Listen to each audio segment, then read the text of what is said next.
Hello there.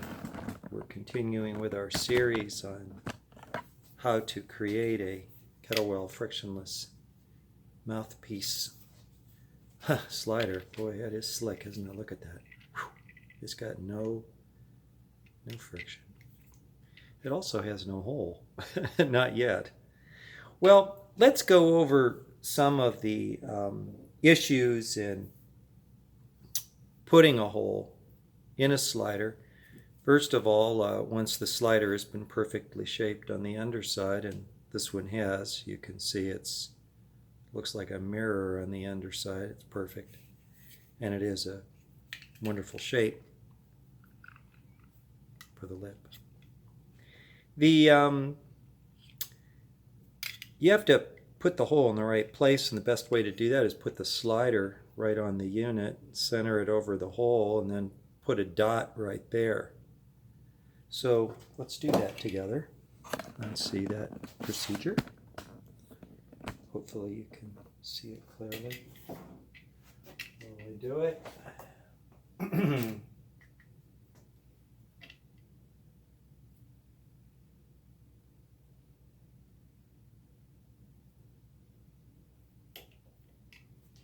I measure to make sure it's equal distances from left to right.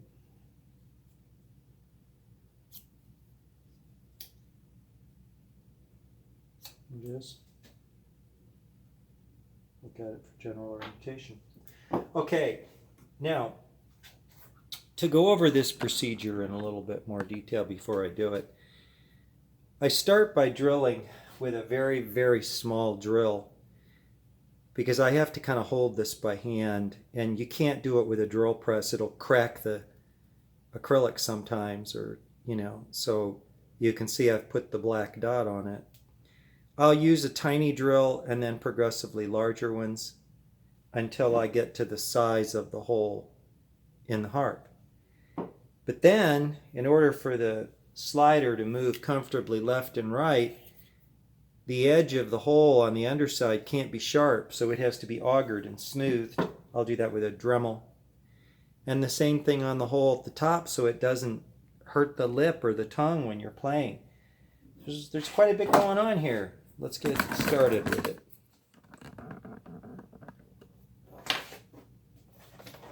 I'm going to wear, when I work with stuff like this, I wear surgical gloves.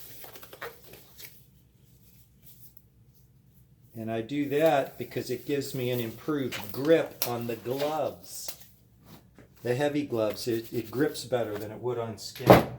I'm going to start off with a very, very small drill bit, because that will go through the material easily.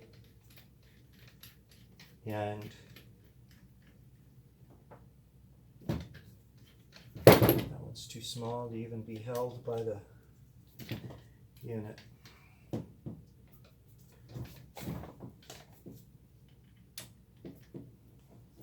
Always, when working with power equipment, safety glasses, always.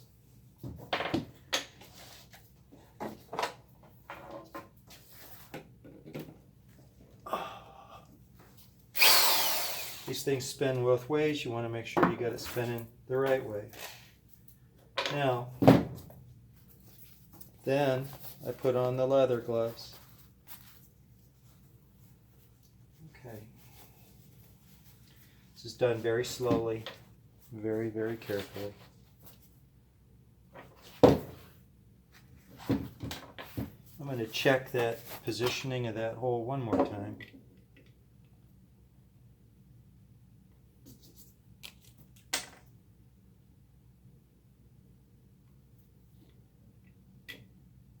I marked it a little more clearly so that I can see it.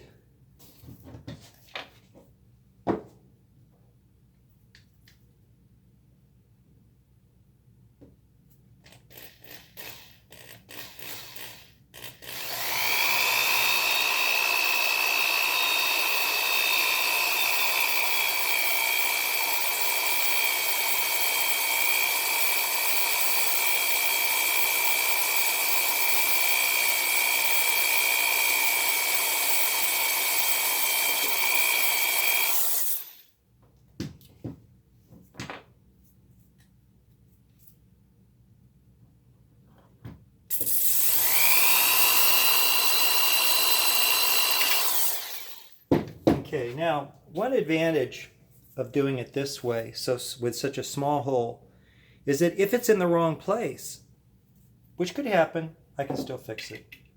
So now I come here, and you'll see it's smack in the middle of the hole. Okay, now the trick to success with this procedure, as many others that involve craftsmanship, is patience. You want to go up in size with these drill bits in small increments so that it doesn't grab the the piece of the lucite and damage it in some way. So you want to drill. Now this is interesting. It looks to me like that hole may need to be adjusted in its position. No, it's okay. It's kind of tough with the visuals sometimes to see what's really going on.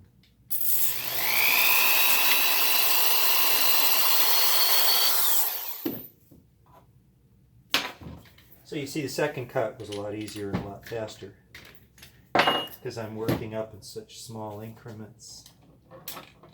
So it's always easy for the drill to do it, and it doesn't grab the material.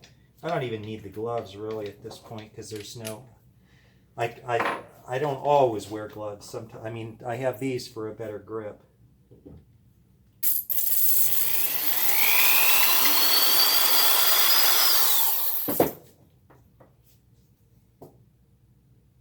The hole gets bigger.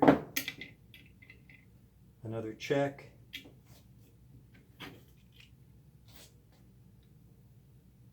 It's dead center. So as a craftsman, you're always checking the quality control of your work. You know, are you still accurate? Are you online? Have you messed something up? And that willingness to always question yourself and go back and test makes a big difference in success.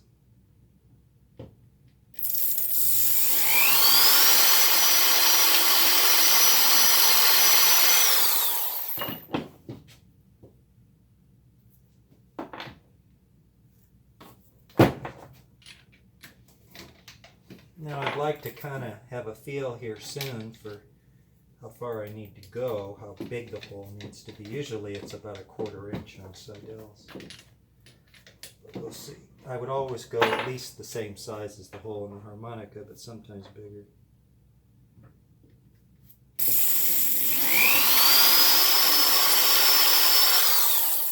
See, that bit tried to grip a little bit,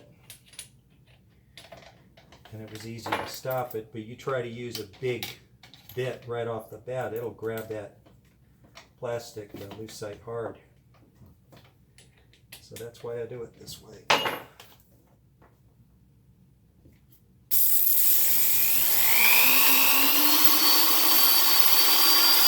The bigger the drill bit, the harder it is to control the chunk of material.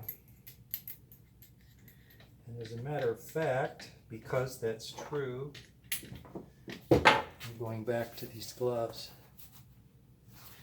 I'm going to break this video and do it again here, continue it.